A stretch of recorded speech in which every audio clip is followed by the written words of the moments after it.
Anda mau belajar Feng Shui tapi bingung mulai dari mana? Wajar, karena 90% informasi Feng Shui di luar sana tidak menjelaskan secara ilmiah. Tapi, Imperial Feng Shui memiliki dasar keilmuan yang sangat ilmiah, yang justru jarang dibahas. Dan itu semua akan saya bahas di video ini. Semua ada solusinya di Anggara Treasures. Hai, saya Reza Anggara. Saya seorang konsultan Imperial Feng Shui. Imperial Feng Shui adalah Feng Shui yang dipakai oleh keluarga kerajaan untuk menentukan nasib dinasti di masa lalu. Dan bukan hanya tentang tata ruang, peletakan furniture. Pada video kali ini, saya akan membahas apa itu Imperial Feng Shui yang sebenarnya, kesalahan fatal apa yang sering dilakukan oleh pemula, dan langkah pertama apa yang bisa Anda lakukan sekarang. Oke, sebelum kita masuk lebih dalam, saya mau tanya dulu.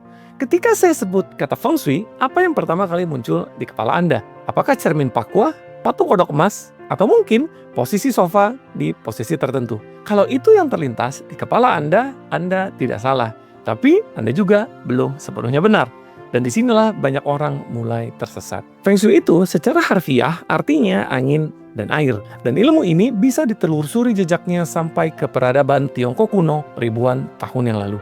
Feng Shui adalah bagian dari Chinese Metaphysics, yaitu cabang ilmu yang mempelajari prinsip dasar tentang energi, ruang, waktu, dan hubungannya dengan kehidupan manusia. Prinsip-prinsip dasarnya pertama kali dirumuskan secara formal oleh seorang sejarawan dan cendekiawan bernama Kuo Pu pada abad keempat. Beliau menulis sebuah buku yang berjudul Book of Burial, salah satu teks Feng Shui paling berpengaruh yang pernah ada, yang menjelaskan bagaimana aliran energi di alam mempengaruhi kehidupan manusia. Pengaruh Kuo Pu bahkan terlihat di desain-desain kota kuno seperti Luoyang. Tata letak kota itu sengaja dirancang selaras dengan prinsip Feng Shui untuk menciptakan keharmonisan antara manusia dan lingkungannya. Tapi ini baru Feng Shui secara umum. Yang membedakan dengan Imperial Feng Shui adalah apa yang terjadi berabad-abad kemudian di masa dinasti Qing. Imperial Feng Shui berkembang pesat di bawah Kaisar Qianlong, salah satu kaisar yang paling berpengaruh sepanjang sejarah Tiongkok. Beliau secara khusus menunjuk tim master Feng Shui di istana yang dikenal sebagai 13 Houses untuk merancang dan mengoptimalkan seluruh Forbidden City berdasarkan prinsip Imperial Feng Shui. Dan hasilnya luar biasa. Di bawah kekuasaannya, dinasti Qing mengalami lompatan kemakmuran yang sangat masif. Era ini dikenal sebagai Prosperous Era of Kangxi and Qianlong. Perdagangan internasional berkembang pesat, seni dan budaya mencapai puncaknya, dan stabilan politik terjaga lebih dari 1 abad. Nah, perbedaan mendasar antara Feng Shui klasik dan Imperial Feng Shui itu di sini. Feng Shui klasik percaya bahwa nasib sudah ditentukan. Kalau siklus lagi buruk, ya pasrah. Tapi Imperial Feng Shui justru sebaliknya. Anda memiliki kemampuan untuk mengubah arah hidup Anda. Ya kalau memang nasib nggak bisa dirubah, ngapain belajar Feng Shui? Ini bukan soal pasrah. Ini soal membaca peta, lalu mengambil langkah yang tepat. Jadi, kalau selama ini Anda menganggap Feng Shui cuma soal tata letak furniture atau pasang cermin, sekarang Anda sudah tahu bahwa Imperial Feng Shui jauh lebih dalam daripada itu. Dan kabar baiknya, ilmu ini sudah tidak eksklusif lagi di kalangan keluarga kerajaan. Siapapun bisa mempelajarinya. Sekarang Anda sudah tahu sejarahnya, tapi sebelum Anda menerapkan Imperial Feng Shui, ada pondasi dasar yang wajib Anda pahami lebih dahulu. Kalau fondasi ini tidak kuat, apapun yang Anda terapkan di atasnya tidak akan bekerja maksimal. Jadi, mari kita mulai. Pilar pertama adalah Qi. Qi adalah energi vital yang mempengaruhi kondisi fisik, mental, dan spiritual Anda. Dalam Feng Shui, Qi mengalir di sekitar kita, melalui ruangan, bangunan, dan lingkungan. Kalau alirannya lancar, energi yang masuk ke dalam hidup Anda bisa positif. Kalau terhambat, masalah mulai muncul. Tugas utama Feng Shui adalah memastikan aliran Qi energi di lingkungan Anda tidak terganggu. Pilar kedua adalah Yin dan Yang. Ini adalah konsep tentang dua kekuatan yang saling berlawanan tapi saling melengkapi, terang dan gelap. Di dalam Feng Shui, keseimbangan Yin dan Yang ada di ruangan Anda itu sendiri. Dia sangat krusial. Ruangan yang terlalu Yang akan terasa kacau dan stres. Ruangan yang terlalu Yin akan terasa lesu dan stagnan. Yang kita cari adalah titik tengahnya, titik keseimbangan. Pilar ketiga adalah Wuxing atau 5 elemen. Kayu, api, tanah, logam, dan air. 5 elemen ini diturunkan dari pengamatan para ahli kuno terhadap sebuah siklus alam. Masing-masing elemen mempunyai karakternya sendiri-sendiri, hubungan saling mendukung dan hubungan saling melemahkan. Kalau elemen di lingkungan Anda tidak seimbang, energi yang dihasilkan juga tidak optimal. Di masa Kaisar Qianlong, para master feng shui di istana melakukan riset selama bertahun-tahun untuk memahami bagaimana kekuatan yin and yang dan 5 elemen bisa diaplikasikan secara strategis untuk mendukung kemakmuran dinasti. Ketiga pilar ini, Qi, yin and yang, 5 elemen, adalah fondasi dari seluruh sistem imperial feng shui. Tanpa memahami ketiganya, Anda akan seperti membangun rumah tanpa fondasi.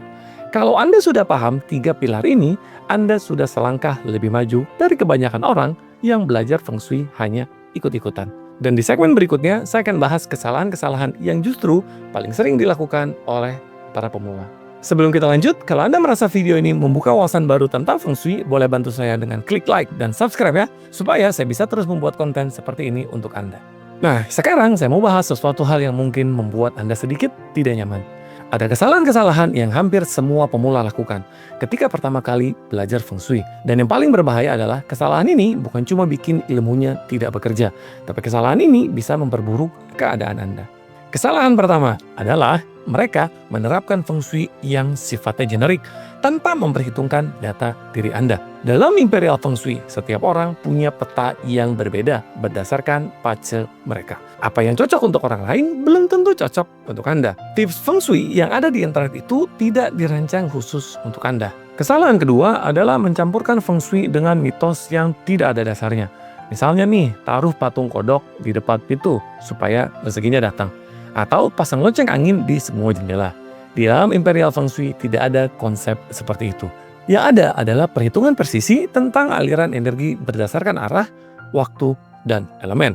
Kaisar Qianlong tidak pernah mengandalkan simbol-simbol seperti itu. Yang beliau andalkan adalah riset mendalam dari para feng shui master di istana tentang kekuatan yin yang dan 5 elemen. Kesalahan ketiga adalah mengabaikan faktor waktu. Ini adalah kesalahan yang paling krusial dan paling sering diabaikan. Feng shui itu dinamis, energi berubah setiap tahun, bahkan setiap bulan. Dan kita baru saja masuk ke periode 9. Artinya, formula di periode 8 yang selama ini banyak orang pakai sudah tidak relevan lagi. Kalau Anda masih menerapkan feng shui berbasis periode 8, Anda sedang berjalan di dalam sebuah peta yang sudah kadaluarsa. Banyak orang sudah capek-capek belajar dan sudah menerapkan ini itu. Tapi hasilnya nihil. Bukan karena mereka kurang usaha, tapi karena fondasinya tidak tepat sejak awal. Makanya langkah pertama di dalam belajar feng shui itu bukanlah langsung praktek. Tapi pastikan dulu Anda paham fondasinya dan hindari 3 kesalahan tadi. Kalau fondasinya sudah benar, kedepannya akan jadi jauh lebih mudah. Oke, sekarang kita masuk ke bagian yang ditunggu-tunggu. Kalau Anda benar-benar mau mulai belajar imperial feng shui dengan cara yang benar, apa langkah pertama yang harus Anda ambil? Langkah pertama yang paling mendasar adalah mengenali peta energi diri Anda sendiri.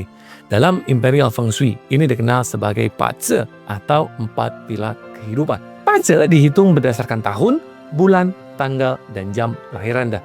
Dari data itu, kita bisa membaca karakter dasar energi Anda, kekuatan Anda, kelemahan Anda, dan yang paling penting adalah timing dalam hidup Anda.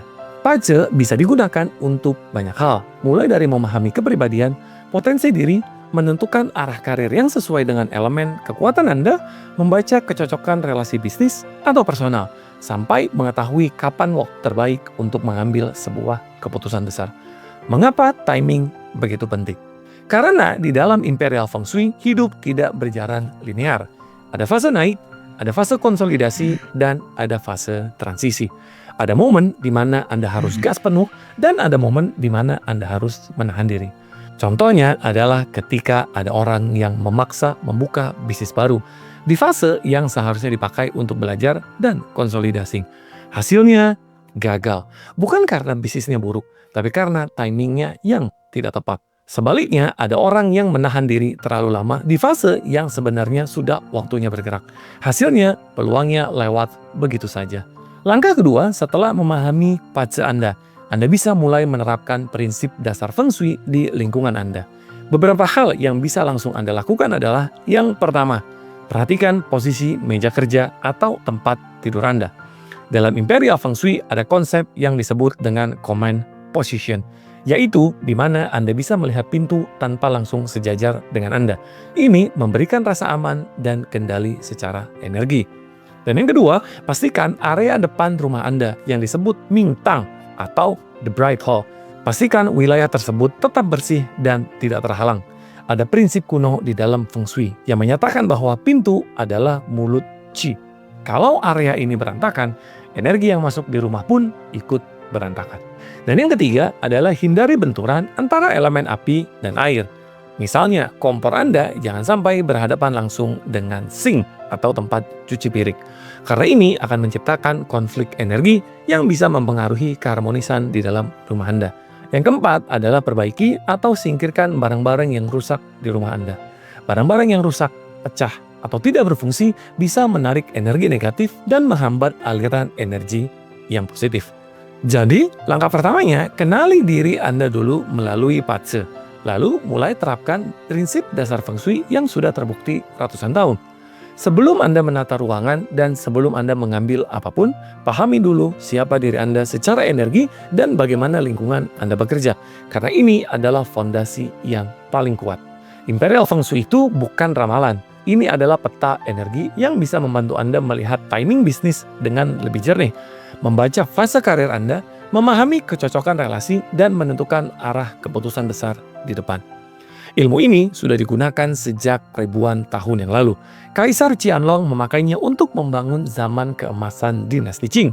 Dan sekarang Anda bisa mengakses ilmu ini selamanya. Kalau Anda ingin tahu warisan para kaisar secara ilmiah, lanjut nonton video ini ya.